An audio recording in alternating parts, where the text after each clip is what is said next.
Nima sababdan islomga qarshi kitob yozish qaroriga kelib qoldingiz? Musulmon bo'lishdan ilgari diniy nuqtadan hayotingiz qandaroq edi? Nimaga e'tiqod qilardingiz? Siz islom uchun qo'llangan eng ig'ir va siz eng pushaymon qiladigan ibodat qaysi? Musulmon bo'lgan vaqtingizda atrofingizdagilarning sizga nisbatan inkosi qandoq bo'ldi? Islom yolg'on, Qur'on bo'lsa zahar. 2000 dan ko'p o'lim tahdid xati topshirib oldi. İslamga düşmanlik qilish maqsadida islomga qarshi kitob yozib o'tdim. Rabbim, men ashu ishorat orqali mushuning to'g'ri yo'l ishganligidan 100% xotirjam bo'lsam, men 2 kecha uxlayolmadim. Rasululloh ajoyib g'alati bir ish deb javob qaytardi. Assalomu alaykum birodar Joram. Oldi bilan taklifimizni qabul qilganligingiz uchun ko'p rahmat etamiz. Biz bilan bu yerda bo'lganligingizdan to'liq suyundik. Eng avval Joram kim degan savol bilan suhbatimizni boshlasak. Va alaykum assalom. Meni taklif qilganingizga rahmat. Bu yerda bo'lish men uchun katta sharaf. Ismim Joram Kilaun. 1979 yili 23 yanvar intayin oddiy bir oila tug'ilgan. Ya'ni ota-onam, singlim va bir mushuni o'z ichiga olgan oddiy bir oilada. Amsterdamdagi dindor bir xristian oila tug'ilib cho'ng bo'ldim. To'liq o'tirdim bitirgandan keyin dilla selishtirma bo'limini o'qidim. Ondan bir qancha yil o'qituvchilik qildim. Shu jarayonda Yevropada bek ko'p ishlar yuz bergan bo'ldi. Bo'libmi mening hayotimda. Shu chaqda o'tirg'i chiqqan islom temasidagi erkinlik murosimida men siyosat jihatdan nihoyatda aktiv pozitsiyada bo'lib ekanman. Shuning bilan birga yig'in vakili bo'lgan bo'ldim. Nihoyat islomga qarshi bir kitob yozish qaroriga keldim. Mening musulmon bo'lishim islomga qarshi kitob yozish bilan boshlab, yaratquchini izlash bilan davom qilib, eng oxirida musulmon bo'lish bilan oxirlashdi. Musulmon bo'lishdan ilgari diniy nuqtadan hayotingiz qandaroq edi? Nimaga e'tiqod qilardingiz? Men musulmon bo'lishdan burun Calvinist mazhabiga tava bir xristian edim. Injil o'qiydim. Hammamizning Injilda tilga ilinadigan ismlari bor edi. Hammalar cho'qindirlatdik, cherkovga boratdik va hokazo. Ya'ni e'tiqod jihatda obdahli taqvo xristianlardan edim. Albatta bir yaratquchining borligiga ishonatdim. Jannat, do'zaxga ishonatdim. Shundaqli farishtalar va vahiyga ishonatdim. Albatta xristianlarni musulmonlardan ayirib turadigan Hazrati Isoning yaratquchining o'g'li ekanligiga ishonatdim. Ya'ni texmi falsafaviy qilib aytganda Hazrati Isoning yaratquchining o'zi ekanligiga ishonatdim. Shuning bilan birga Hazrati Isoning qayta tiriladiganligiga, kiris belgisiga, kaporatga, ya'ni Hazrati Isoning insonlarning gunohi uchun o'zini fido qiladiganligiga ishonatdim. Uchbirlik e'tiqodi nihoyatda murakkab bir uqum bo'lg'achqa mayli ishining, mayli ishonmang o'xshashli bakli murakkab. Chunki Injilda bir yaratquchi bo'lsa, uning mangulik ekanligini yozadi. Lekin mangulik deb turib İsa'dek ölsəng, bir vaqtda ham mangulik hamda o'limlik bo'lolmaysan. Yeshim cho'ngaygan siri, ya'ni 16-17 yosh vaqtlarimda mushu tipdagi narsalar to'g'risida izlanishga boshladim. Amaliyotda u yaratquchi ahvoli menga bak mantiqliq kelmagan edi. Bu tema haqida nihoyatda ko'p rohib, voiz va poplar bilan paranglashganman bo'ldim. Ulardan olgan javobmi bakmi qanot qilarlik emas edi. Natijada bu xil turdagi narsalarga qarata shubhilanishga boshladim. Oxirida o'z-o'zimga shundoq dedim. Bu ishlarni bir tarafga qayirib qo'ygan. Buningga ishonma to'g'ri, balkim hammani bir butun holda tushungidek aqlliq bo'lmasligi mumkin. Yili ham yaratquchiga ishonatdim. Shuning bilan birga Hazrati Isoning nihoyatda muhim bir shaxs ekanligiga ishonatdim. Uning yaratquchining o'g'li ekanligiga ishonatdim. Ammo mana bu yuqorqi ishlarning hammasining qandoq bo'ladiganligini bir tarafga qayirib qo'ydim. Nima sababdan islomga qarshi kitob yozish qaroriga kelib qoldingiz? To'liq o'tirdan keyin universitetga chiqdim va dilla selishtirmasi fakultetini o'qidim. Meningcha bu yerda yuz bergan alayda ahvol bo'lsa, universitetga borgan tunji kunimning 2001-yili 11-sentyabriga udil kelib qilishi edi. Shu kuni yuz bergan ishlarga nisbatan shu tushunchaga kelgan edim. Bu musulmonlar kallasidan ketibdi. Bu din cho'qim to'g'ri din emas deganlar kallamdan o'tgan edi. Bir qancha yildan keyin Gollandiyada Zivan Goh ismli biri bor edi. U kishi o'zi dangliq kino ishliguvchi bo'lib, ma'lum bir kuni ko'chada o'ldirildi. Qarish taraf o'q etib o'ldirgandan keyin bo'g'zini kesishga urinib, qo'rsqig'iga pichoq bilan Oyan Hersiya Ali ismli boshqa bir qizga yozilgan maktubni sanjib qo'ygan edi. Endi navbat sanga keldi deb yozliq edi. Bu voqealar islomga bo'lgan nafratimni texmi ulg'aytibdi. Bularga qarshi cho'qim bir ish qilish uchun siyosiy jihatdan aktiv bo'lish kerak ekan. Mushundaq nachar, bo'lmag'ur ishlarning davlatimizga ziyon olib kelishining cho'qim oldini olishimiz lozim ekan deb o'yladim. Ya'ni islom tufayli siyosatga kirdingizmi? Shundaq, mening bunday qilishim asosan islom bilan munosabatli edi. Kitob yozishimning sababimi mushuning uchun edi. Ya'ni maqsadim insonlarga islomning nemishqi dunyoga xatar bo'lganligini aytib berish edi. Kitob yozish jarayonida bayotin deb o'tganimdek, xristianlik haqidagi kallamga taqashgan savollarim va shubhilarim qaytadan o'ttirga chiqishga boshladi. Albatta bu haqiqatning nima ekanligiga aloqador edi. Chunki men shu vaqtlarda xeyli taqvoli bir xristian edim. Natijada mening xristianlikka oid savollarim islomiy bir yo'l bilan javoblangan bo'ldi. Chunki kitobni yozishga boshlagan vaqtimda xeyli ko'p kishilar bu kitobning siyosiy bir kitob bo'ladiganligini faraz qilgan edi. Amaliyotda unchalar deb ketgulik darajada siyosiy xarakterdagi kitob emas edi, balki diniy xarakterdagi kitob edi. Chunki men insonlarga islomning din jihatdan nimishqa xatar ekanligini ko'rsatish uchun yozg'im kelgan edi. Hamda xristian ko'zida qarab turib yozgan edim. Bu sababdan beshida xristianlikdagi yaratquchi hodisa bilan islomdagi yaratquchi hodisa o'rtasida selishtirma ifodim va selishtirishni boshlab ketdim. Ammo uchbirlik e'tiqodi haqida shubham bo'lg'achqa islomdagi tavhidni, ya'ni Allohning bir ekanligini ko'rib o'yladimki, balkim bu aqlga bir oz uyg'undek kelgandir. Keyincha o'zimcha bu vaqtda o'ylanishga boshladim va o'zimni texmi yenglash maqsadida Injilni qaytadan o'qib chiqdim. Undaqda nimishqa islomdagi tavhid e'tiqodi xristian dini bilan o'xshamaydi. Oxirida qadimgi oyat kitoblarini o'qish jarayonida ilgirki payg'ambarlarning hammasining har vaqt bir iloh deganligini ko'rdim. Undan keyin tamom, men endi yangi oyatdagi Hazrati Isoning so'zlariga qarab boqay deb o'yladim. Yangi oyatda mundaq bir voqelikni tilga oladi. Bir odam Hazrati Isoning qishig'iga kelib, insonning hayotidagi eng muhim narsa nima? Jannatga qanday erisha olayman deb so'raydi. Hazrati Iso ikki ish bor. Diqqat qilib anglang ey Isroil. Sizning Tangringiz birdir. Sizga qanday muomala qilinishni xohlasangiz, qo'shningizga shundoq muomala qiling deydi. Hazrati Iso bu yerda diqqat qilib anglang ey Isroil. Sizning Tangringiz birdir deb aytadi. Keyin his qildimki, musulmonlar ega bo'lgan bu yaratquchi nazariyasi bekrak uyg'un keladigandek. Shuning bilan birga mana bu qadimki va hozirgi oyat o'qiganlarim bilan o'xshash edi. Men xristianlikni boshqa bir narsalarni o'rgatadigan din sifatida bilatdim. Lekin Injilda ko'rganim yaratquchi nazariyasi emas edi. Bir qancha hafta izlanib, turli kitoblarni qayta o'qigandan keyin shuni his qildimki, ha bo'pti, balki yaratquchining bir bo'lishi haqiqatdir. Mana mushu shaklda boshlangan bo'ldi.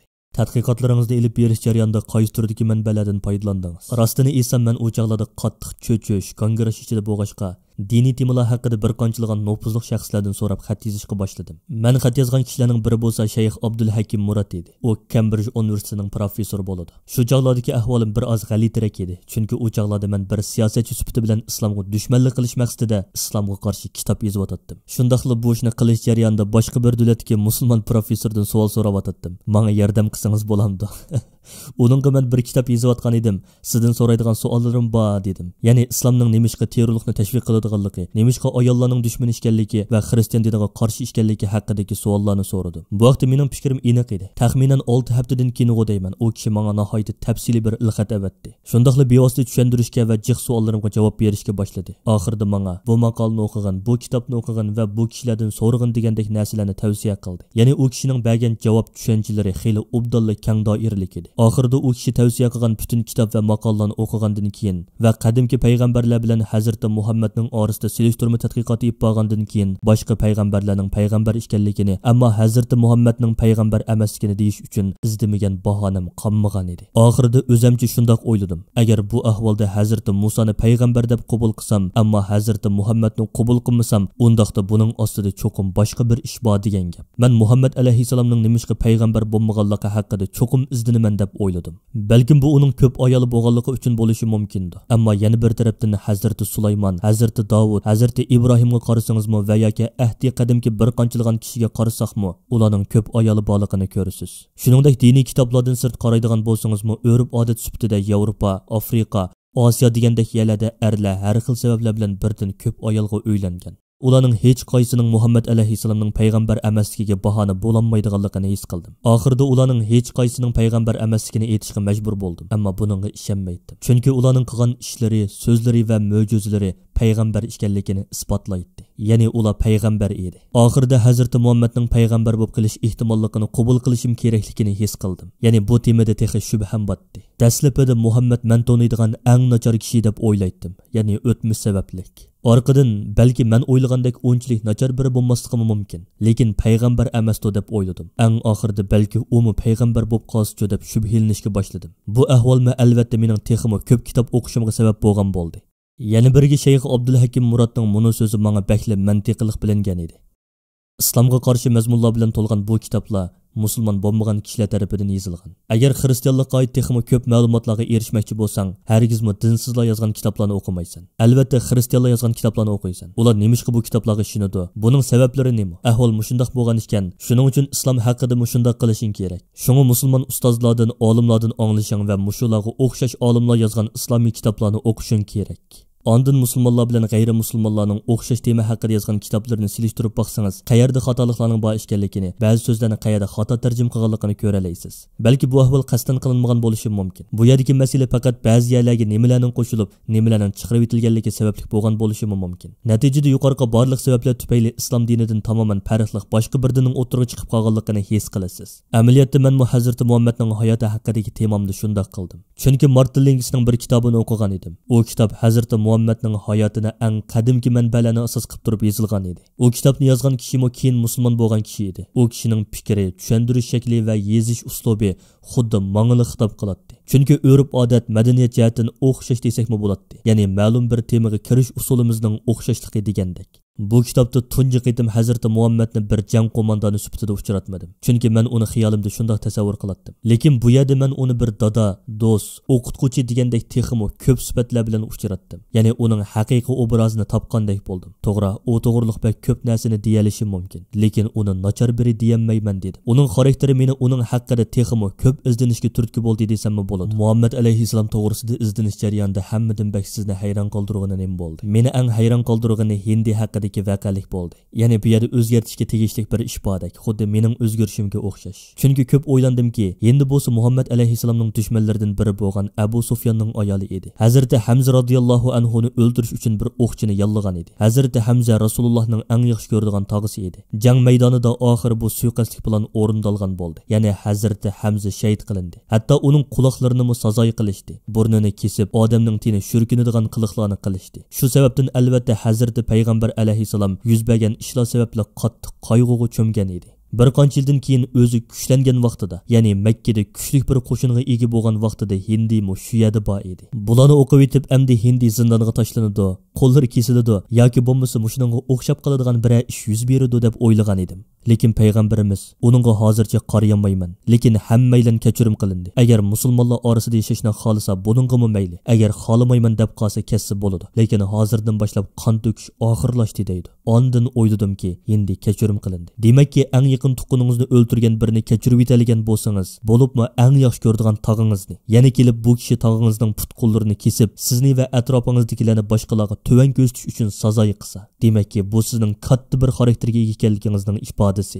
Bu to'limi qaltis bir ish. Ya'ni siz ko'rmagan bir ish. Amaliyotda uning qilganimi mushu edi. Keyinchi bara-bara uning nihoyatda alohida bir ekanligini his qilishga boshladim. Men bu hissiyotga kelgan vaqtimda uning payg'ambar ekanligiga isbotlanma to'liqlangan bo'ldi. Shundaqla uning xarakterini va atrofidagilarga qanday muomala qiladiganligini va dushmanlarga qanday muomala qiladiganligini bir qur ko'rgan bo'ldim. Shuning bilan balkim u rostli bir payg'ambardir degan yerga keldim. Shundaqla borgan sari meni bir xil qo'rqinch qoplab oldi. Chunki yaratquchining bir ekanligini boshdan qabul qildim. Endi qo'pib uning payg'ambar ekanligini e'tirof qilyapman. Agar yaratquchining yegona ekanligini va Hazrati Muhammadning uning payg'ambar ekanligini e'tirof qilsam, bu shahodat keltirganga o'xshashli bir ish bo'lib qoladi. Oxiri bo'ldi, endi kitoblarni yepib yetay dedim.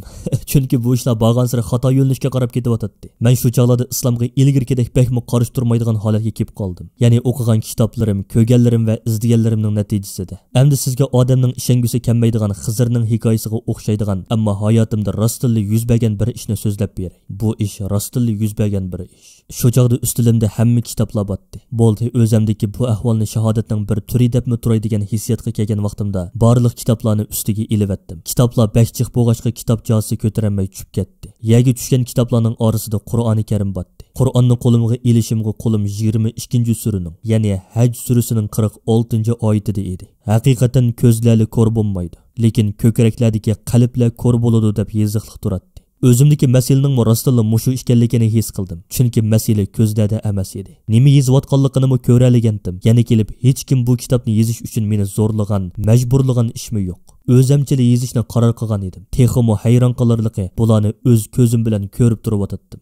Lekin shuncha bola ishlar bo'lib ketsimi, uning payg'ambar ekanligini qabul qilganimni og'zimdan chiqarolmay o'tdim. Ayni chog'da yaratquchining bir ekanligini qabul qilgan vaqtimdimi, mushundaq ahvollar yuz bergan edi. Ya'ni ko'r bo'g'ini ko'zim emas, amaliyotda qalbim edi.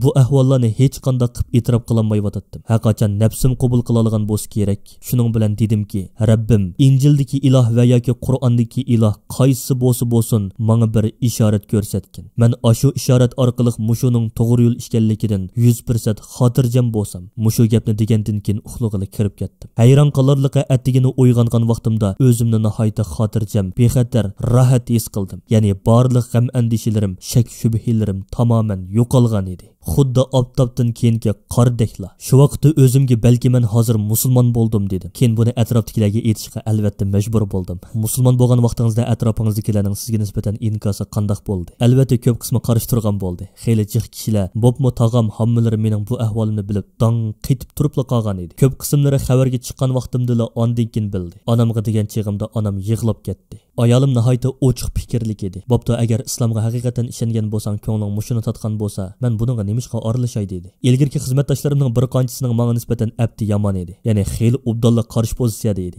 Ilgari meni qo'llagan kishilardan bo'lsa 2000 dan ko'p o'lim tahdid xati topshirib oldim. Ya'ni kelib bu kishilar menga ilgari bilet tashlagan kishilar edi. Manga bak qo'rqinchli gaplarni qildi. Ayolingga tajovuz qilamiz, seni etib etimiz, bolalarning qaysi maktabda o'qiydiganligidan xabarimiz bor degandek tahdidlarni selishga boshladi. Bu gaplarning ko'pinchisi odamning aqliga sig'maydi, chunki ularning ko'pinchisi kompyuterning oldida o'ltirib hujum qiladigan kishilar edi. Bu mezgil nihoyatda jiddiy o'tdi. Albatta bu ahvollarni xizmatdoshlarimga aytishga majbur edim, chunki mening shu vaqtdagi xizmat o'rnim xristian bir jamiyat edi. Boshlig'imga degan vaqtimda u hech ishongim kelmayotdi. Xeyli kallang ishlaydigandek qiladi. Ilgirgidek qo'polligingmi yo'qolib ketibdi, lekin sening mashi musulmon bo'lishing dedi. Texi uning ba'zi inkoslarini mushu vaqtdagi radio programmasidan angladim. Men musulmon bo'ldim degandan keyin u bilamsan, sening mushu ishing sababli men 2 kecha uxlayolmadim. Hech ishongim kelmaydi. Qabul qilolmadim. Rostilla ajoyib g'alati bir ish deb javob qaytardi. Texi eng tas bo'g'ini bu ishni buvamga aytish bo'ldi. Chunki buvam bir puti ko'rgi sangilgan, bakli yashinib qolgan biri edi. Ya'ni 93-94 yoshlarga kirgan edi. Ammo nimali bo'lmasin uningga aytmasam bo'lmaydi. Uning ustiga onammi bu ishni buvamga aytmasam bo'lmaydi dedi. Ya'niki buvam uning dadisi edi. Bo'ladi buvamga aytay, lekin sen yenimda turib bergin dedim. Ya'ni u men qolgan bo'ladi. Shuning bilan men buvamga, "Buva, men musulmon bo'ldim" dedim. Buvam gapimni anglab ko'zlarini birdan yumdi. Buvam bek yashinib qolgan bo'g'ashqa men uni nafs to'xtab qolganmidi deb ansirdim. Demasam xeyli uzungacha tinib musammagan edi. Buvam men qarab, degan bilan katolik bo'lib ketmabsan dedi. Bu nayda qiziq gap edi. Eng oxirida radiodagi ilgirki boshlig'im mendan kunlarning birida yana sening hindi yoki bir kunlari har xil dillarga kirmaydiganligini qandoq bilamiz deb so'radi. Men uningga hech qachon men dinimni tanlab boqmadim. Faqat bir qitimni tanladim. U bo'lsa-mu musulmon bo'lgan vaqtimda dedim. Bundan burungi dinimni men tanlamadim. Xristian bir oilada tug'ildim va xristian bo'lib yetishtirildim. Menga ib kelgan barliq yaxshiliklar uchun minnatdorman, lekin bu mening tanlashim emas edi. Tunji qitim o'zim qaror bergan vaqtda musulmon bo'ldim. Deganimdek bu o'zim uchun berilgan eng muhim va eng aqlga uyg'un qaror edi. Hech qachon bir masalaga qaror berishda yillarcha o'ylanmagan edim. Faqat musulmon bo'lgandala o'ylandim. Tunji qitim namoz o'qigan vaqtda qanday his qildingiz? Albatta go'zal bir tuyg'u, hamda sal g'alatiroq bir tuyg'u. Xristian bo'lganligim uchun bu shaklda ibodat qilib ko'nmagan edim. Xristian dinida qo'llaringni birlashtirib turib ibodat qilasan yoki bo'lmasa yotiqingning yoki shuningga o'xshab qoladiganroq bir narsaning oldida tizlaringni egib ibodat qilasan. Lekin menga nisbatan eng go'zal bilingani sajda qilib ibodat qilish bo'lgan edi. Ya'ni sajda qilish orqali Rabbing uchun ravurus holda yerga egilasan. Bu menga haqiqatan nihoyatda samimiy his qilg'izgan eng go'zal tuyg'ulardan biri bo'lgan edi. Ya'ni kelib meni haqiqatan xushal qilgan edi. Islomga kirgandan keyin siz yo'liqqan eng chong 3 qiyinchilik qaysi? Albatta musulmon bo'lishning o'zimi ayrim bir qiyinchilik edi. Chunki jamiyatga, oilamga musulmon bo'lganimni aytishga majbur edim. Haqiqatan nihoyatda qiyin bir ish edi. O'ylanish bosqichi, ya'ni musulmon bo'lishning eng qiyin keladigan tarafi bo'lsa, o'ylanish bosqichi deb qarayman. Chunki bo'libmi bir xristian pop holdida turib, ammo diniy jihatdan qiladigan ishlarda bekmo qiyinchilik yo'q deb o'ylayman. Musulmon bo'lgandan keyin ibodat jihatdan kunda 5 vaqt namoz o'qishingiz lozim. Ma'lum miqdorda tomoq yeyishingiz lozim. Ma'lum bir shaklda o'ylab tafakkur qilishingiz lozim. Butun diqqatingiz bir ishga markazlashishi lozim. Yaratquchi bilan bo'lgan munosabat sababli va kunda 5 vaqt namoz o'tash kerak bo'lganligi uchun bir tarafdan bu xuddi yaratquchini har vaqt asıltib turishiga o'xshash bir ish edi. Ya'ni bu bir Parvardigorning borlig'ini texmo ko'p aslab turishga yordam beradi. Bir xristian bo'lib boqqan biri bo'lish suputim bilan men buni his qilgan bo'ldim. Kallamda kunda 5 vaqt namoz o'qish, men buni qilolmayman, men uni qilolmayman, ammo qilishga majburman deganlarni o'yladim. O'ylagansa rostlanib qiyin edi. Ammo musulmon bo'lgandan keyin bu ish haqiqatan qat'iy og'ir kelmadi. ham qiyin bilinmadi. Bolalaringizni musulmon qilib tarbiyalamisiz? Albatta sinab boqaman. Ya'ni rostini aytsam, musulmon qilib tarbiyalashni bilmayman. Ya'ni kelib bak tasmikin deyman, bo'libmi hozirgi zamonlarda. Albatta to'y qilgan vaqtimda musulmon emasdim. Bir tarafdan bolalaringni xristian qilib tarbiyalaydiganligingga so'z berasan. Shunga musulmon bo'lgandan keyin bolalarimni albatta xristian qilib tarbiyalamadim. Bolalarim xristianlikqa aloqador savollarni ayolimdan so'raydi va xristianlikqa oid javoblarni uningdan oladi. Mening qishimga kelganda islomga aloqador javoblarni mendan oladi. Lekin ko'pincha vaqtlarda ayolim dadanglardan so'ranglar deydi. Ayolim hamisha hammaylarga halol tomoqlarni aytadi. Uning bu ishi meni bekli suyundiradi. 5 xil tomoq etib yurmayman. Bundaq bo'lganda hammaylarni o'xshash tomoqni yelaydi ekanmiz. Sen halol tomoq xohlaysan, hammaylarni halol yesin deydi. Yana bir tarafdan bu intayin normal bir ish. Siz islom uchun qo'llangan eng ig'ir va siz eng pushaymon qiladigan iboda qaysi? Balki islom yolg'on degan so'zim bo'lishi mumkin. Chunki bu xili ilgirli degan gapim edi. Islom yolg'on, Qur'on bo'lsa zahar. Lekin islom yolg'on degan vaqtimda bu gapim barliq dinni va uning barobaridagi har qanday narsani o'z ichiga oladi. Mana bu mening jahiliyatimning eng yuqori pallasi edi. Mana bu men haqiqatan pushaymon qiladigan bir ish. Chunki bu so'z xuddi bir kunlikka o'xshaydi. Ya'ni uningdan boshqa hamma narsa islom yolg'on degan so'zning ostida edi. Mendagi diniy tushuncha faqat shunchalik bo'lsa kerak. Albatta, mushu sababli o'zimni ayiblayman. Shuningdek, sirtqi ko'rinishi musulmon turibmi o'zining dinini haqiqiy ravishda yashayolmagan va mushu shaklda muomala qiladigan nurg'unlagan kishilar hali ham mavjud. Bir tarafdan bu xil ahvolni to'g'rimi tushunaman. Chunki siyosiy, ijtimoiy va madaniyatga aloqador deyilayotgan va qilinayotgan ishlar hammaylarga ma'lum. Hatto ilgirki partiyarimdagi ba'zi kishilarni bearam qilib qo'ygan yerlarim bo'lgan. Mana shuningdek sabablar meni bearam qiladi. Shundaqla mana bu sabablar İslomiy tajriba markazi nomli organni qurib chiqishimizga sabab bo'lgan omillardan biri desammi bo'ladi. Maktablarga boratdik, boshlang'ich, to'liq o'ttira, universitetlarga. Bo'libmi hukumat idora organlariga, uningdan boshqa ijtimoiy jamiyat o'rinlariga, diniy jamiyatlarga berib islom haqidagi xato fikr tushunchalarni yo'q qilish uchun, bilganlarimizni o'rtoqlashish va islomning haqiqiy mohiyatini ko'rsatish uchun boratdik. Ya'ni kelib biz bu faoliyatni metavirus ko'z aynaklari bilan ilib boratdik. Nihoyatda ko'ngilli bir faoliyat edi. Yana bir tarafdan aytganda o'tmishda aytgan so'zlarimni va qilganlarimni yuyishga tirishatdim. Sizningcha insonlar islom haqida qanday tadqiqot va izlanishlarni olib berish kerak? Faqat Google orqali izlanishni tavsiya qilamsiz? Yo'q, Google orqali izlanishni qat'iy tavsiya qilmayman. Balki bu men tavsiya qila oladigan eng oxirgi narsa bo'lishi mumkin. Ya'ni kompyuterni taqang deydim. Kishilarning hammadan bak bu vaqtda kitob o'qishi bak muhim deb qarayman. Ya'ni rasmiy varaqlig'i bo'ladigan batlari bo'lgan kitoblarni o'qishni demakchi. Masalan, tövandagi kitoblarni tavsiya qilaman. Hazrat Muhammad payg'ambarning hayoti, ya'ni eng qadimiy manbalar asos qilingan kitob, avtori Martin Lingis. Bu men xili buruli tilga olgan kitob bo'ladi, ya'ni yeshil bir kitob. Shundaqli insonlarning bevosita Qur'oni Karimning ichiga sho'ngib kirishi bek muhim deb qarayman. Chunki bu kitob haqiqatan mukammal bir kitob. Agar atrofingizda o'qiganlaringizni sizga yeshib beradigan, tushuntirib qo'yadigan birasi bo'lmasa, bo'libmi islomdan asosan xabari yo'q kishilarning ko'pinchisi arabchani ravon o'qiyanmaydi. Ya'ni qadimiy arabchani bilmaydi. Bundaq ahvol ostida Qur'oni Karimning izohatini o'qishga majbur bo'ladi. Albatta bu Qur'onning haqiqiy ma'nosini sizga berilmaydi. Bu sababdan insonlarga islom tarixi haqida izlanib beqishini tavsiya qilaman. Shundaqli payg'ambarimizning xarakteri va hayoti haqida izlanib beqishini tavsiya qilaman. Chunki bu an'ananing bizga o'rgatadigan tarafi bo'lsa, uning hayotining o'zi bir Qur'on deyishga bo'ladi. Mundaqcha aytganda u tirik bir Qur'on. Ondan uning sunnati va hadislari haqida izlanib beqishni tavsiya qilaman. Meningcha islomni texmi yaxshi tushunishning birdan bir yo'li uning sunnati va hadislari haqida izlanish. Eng oxirida sizning ko'ngil so'zlaringizni anglab boqqan bo'lsak, rostini aytsam musulmon bo'lgandan keyin ilgirkida nechasi xo'shal birga aylandim. Shunga hammalarni musulmon bo'lishga da'vat qilgim keladi. Chunki islom sizning ruhiyatingizga, qalbingizga huzur beg'ishlaydi. Haqiqatning naq o'zi islomdir. Ya'ni qalbingiz va ruhiyatingizga nihoyatda mos keladi. Hech bo'lmasa hayotga islomiy nazar bilan qarang. Hazreti payg'ambarning hayotini o'qib izlanib beqing. Hech bo'lmaganda musulmonlarning nimaga ishonadiganligini bilib beqing. Musulmonlarning ish harakatiga bak diqqat qilib ketmang. Chunki haqiqiy musulmondek yashamagan nurg'unlagan musulmonlar bor. Men shuning ichida. Ya'ni har zaman haqiqiy musulmondek yashamasligim mumkin. Amaliyotda shunday yashashim kerak edi. Hammaylar shunday yashashimiz lozim edi. Ammo eng go'zal namuna izlasangiz, u bo'lsa Hazrati Muhammad alayhissalomdir. Agar uning hayoti haqida izlanib baqsangiz, shunisi aniqki, sizni haqiqatga boshlaydigan yo'l boshingizda topgan bo'lasiz.